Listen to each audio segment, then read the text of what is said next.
Hi, I'm Rachel with Patterns and Pixels Canada, and on today's video I'll be working on week 6 of my Winter Mystery Quilt, likely with Seamus's assistance. I appreciate that, buddy. Let's get started.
We are going to be starting with week 6 of the Winter Mystery Quilt today. And I have taken a look at the instructions, but let's take a look at what I've previously finished before we get started. There are only 8 weeks for this. So I'm assuming week 6 this week, week 7 will have new blocks. And then week 8, presumably, is putting the blocks together into whatever it is I'm making. So far, I do want to do this in order, so let me just get back to the beginning. There we go. So in week 1, I created 2 different blocks, this one and that one. Week 2, I created different strip sets.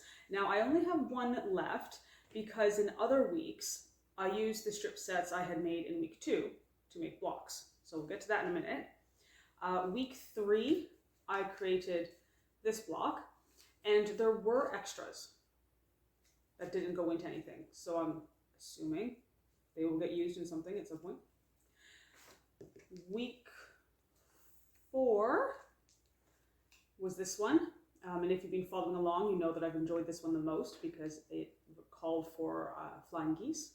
And that had been the first time that I'd made those. Then week 5, last week, was that block, which, what was that one called? I had to use a half, let me see if I can find it, a half square triangle, but because we sewed bits onto the corner, it was called something else. Oh, corner triangles. Last week I learned how to make corner triangles. Did not remember that's what I had done last week, but that's what I did. And that's where the strip sets also came in. I took the strip sets I had made in week 2, cut them down and added white to the sides to come up with these 2 blocks. So far, all of these blocks are the same size, 6.5 inch squared. So I'm assuming they will fit together in some way onto whatever I'm making. And then week 6, let me just get the plans back up because I moved it to read what week 5 was. Week 6. 7, 8, 6. Okay. There's something very big in this one. Okay, still fabric, obviously.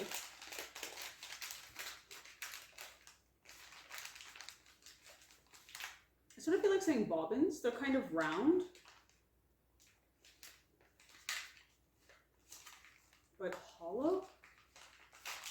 All right, let's find out.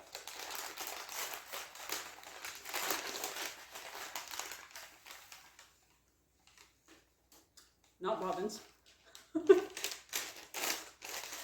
I'll come to that in a moment. Looks like Okay, so I've got light blue this week and white, none of the medium blue. Bookmark. I am an avid reader. Absolutely love reading. Read all the time. But all of my books are digital. And before I get anyone giving me the long, books smell nice, books are great. Yes, I do. I agree with you. I do prefer physically, tangibly holding a book. But while I was living in England, I lived in a flat that was about this big. So before I moved over there, I sold all of my books. Then while I was there, I didn't want to buy books. And okay, yes, I could have gone to the library, but I didn't. Okay, I didn't. I had a Kindle, and so I used my Kindle. Now that I'm back in Canada, obviously I didn't have any books to move back here with me. And sure, this is my forever home and I could buy books or I could go to the library, but I do live out in the country. And so going to the library would require an extensive drive to get there. But I've actually even switched from Kindle and I now use Audible. Before you judge me, I use it so that I can listen to my stories while I'm working on my crafts. So I'll instead of having like the radio one in the background, I'll have my headphones on and I'm listening to a story. Especially with cross stitching, I really like it because my mind can just sort of focus on the story and really absorb it while I'm following a simple pattern.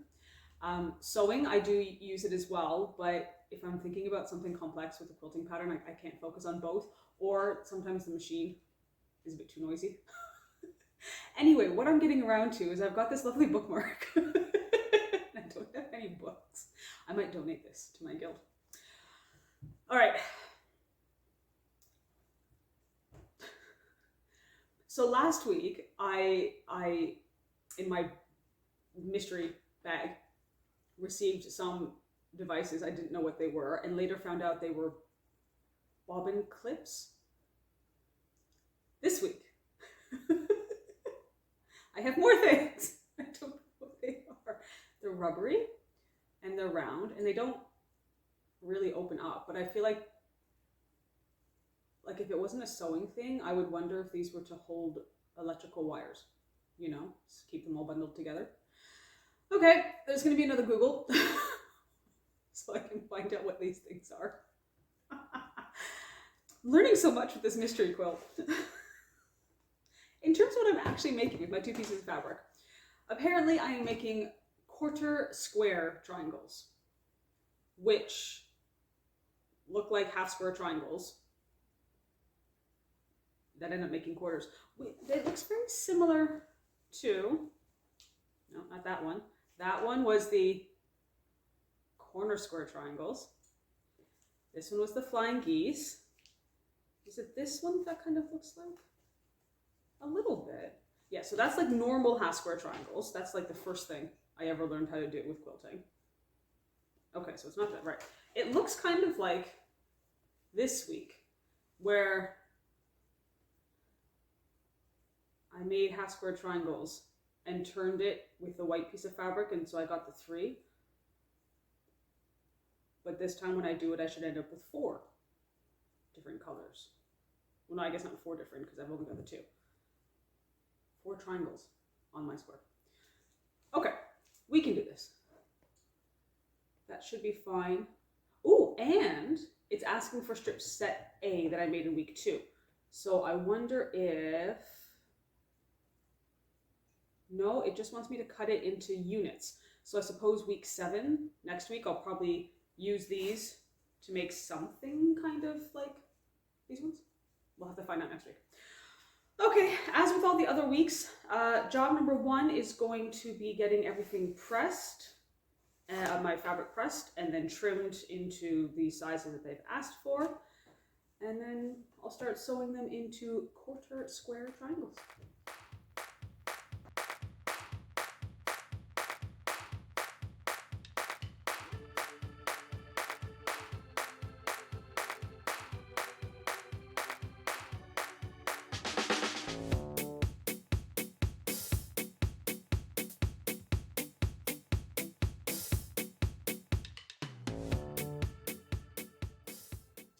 All the blocks are now cut.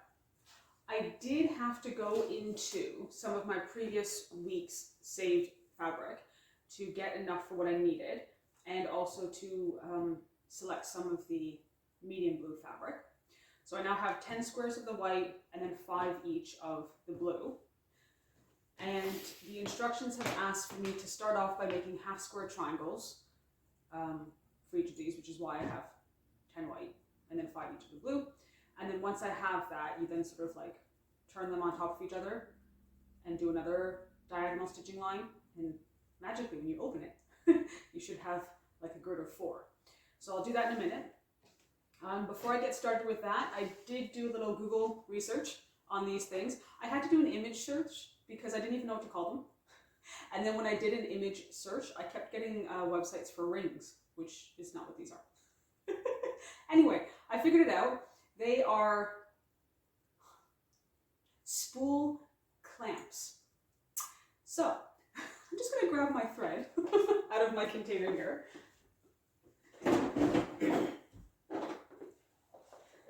And if you watched my video from last week, week 5, you'll know why I keep my thread like this. Last week, I learned all about bobbin clips. So many new words. If I just very carefully. The first time I did this, I pulled them off and they like shot across the room. So be very careful this time. There's no cats in here with me right now, but I'm sure that wherever they are in the house, if they heard this flying across the room, they'd get here quick. Oh, okay. So this was what I received last week in the mystery quilt. And the way this works is you put your bobbin on first, you kind of pinch them and get your bobbin on and hold on to everything so you don't flick it across the room. So there's your bobbin. Then you put your spool on afterwards. It won't go all the way through this time because your spool is tall enough that won't happen. And then apparently, you then take your spool clamp and you pull it out enough to wrap it around your spool, I'm assuming, to stop it from unraveling. Like so. It's like it's giving it a little hug. The only thing I don't quite understand with this, and I'm sure it has a perfectly logical purpose. My spools have like that little space here at the bottom that you can wrap the thread around and it stays stuck. Maybe not all spools have that. What I'm having more of an issue with is the thread in the bobbin is coming out. Do they make narrow ones of these clamps to go on bobbins? I don't know. Anyway, so this is the whole contraption now. And again, if you watched my video from last week, you know that the way I keep my bobbins and my spools together is Ziploc bags. So this is the fancy version of that. So now I can do this with 2 of them. So what else do I have in here? Now see, that one's really big. I don't think it's going to fit on that one. I've got a gray one. Let's do the gray one. And I'll get one of my bobbin clips. I will remember these words eventually. And I can do this one as well. But that'll be it though, because I've only got the 2. So a little pinchy pinchy. And hold on tighty tighty. Somebody who actually uses these, I need you to answer some questions for me. Because I am new to this, and so I do like a little bit of organization. How do you buy one of these for each of your colors? And then how do you store them once you've bought them? There we go. Oh, that one just fits. See, that one it touches. This one doesn't. It's very big. So now what? Do I just, because they're too tall now for my container, the lid won't go on it. Do I hang them? Do I dangle them? What do I do now? Anyway, thank you Threads That Bind for my new toys and helping me to learn new words like spool, clamp, and bobbin clip. I'm now going to go and make a lot of half square triangles and then put them on top of each other to make quarter square triangles, which I will then sew together to make block number 6. I have started working on the quarter square triangles. Step number 1 is making half square triangles with my fabric by having the medium blue on one side, the white on the other, 2 lines of stitching, which I'll then cut and separate into my half square triangles. These ones I've already done. They used to be attached, but I've cut them, separated them, and I've pressed the seams open. I just prefer that. Once you have these two, you then fit them together with the opposite color and keeping the seams go in the same direction. And you stitch 2 parallel lines to get that. Which means now when I trim them and open them, there is my quarter square, which ends up looking like this. This particular pattern has asked that I use the same blues when I stitch my 2 triangles together, although I'm sure there's others out there that ask you to change them. So I now simply need to go through and do this to all of the half square triangles that I have. Trim them down to 3.5 inches squared, and then 4 of them will fit together to make block number 6. So I'm going to get sewing with this next step now. Okay, I've squared up all the blocks to 3.5 inches, or actually the units, sorry, and now it's time to get them into their blocks. The patterns ask for the different shades of blue to be diagonal from one another, and they would like me to make 5 of them, just like this. So let's get started with that next step.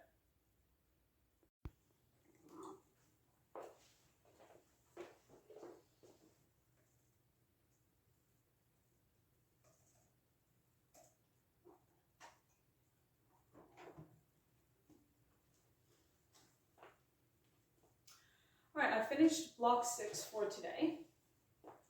It pieced together quite nicely. The only thing I did have to be careful of was lining up all of those center seams. There are 5 blocks. 2 of them I unpicked that stitching that I did and readjusted just because I wasn't happy with how off that center bit was. Lots of pins were used. I'm happy with them now. So I have 5 of those ready to go. I'll get them labeled and back into my bag. And then the only other job for this week is to take my final strip set, which was my longest one, and the instructions are asking for me to cut it into smaller widths, 1.5 inches. So I'll go through and get all of that trimmed, but then I'm not doing anything with it this week. I would assume that next week, week 7, I'll do, Seamus, you're being so helpful. I'll do something with it like this, where I've got, I'm assuming white on either side. I haven't opened next week yet, obviously, because it's not next week yet. And then there's only going to be the 2 weeks left. So let me get that trimmed, and we're getting closer. I may also take a break now to give somebody some cuddles. He's been sleeping perfectly over there this whole time. And as soon as I got up to start talking to you, maybe not on the rotor cutter, yeah? Hi. Hi. What time is it? No, it's not time for dinner yet. No. Okay, pause for a little cat cuddle. And then I'll do some more trimming when he's no longer on the cutting mat.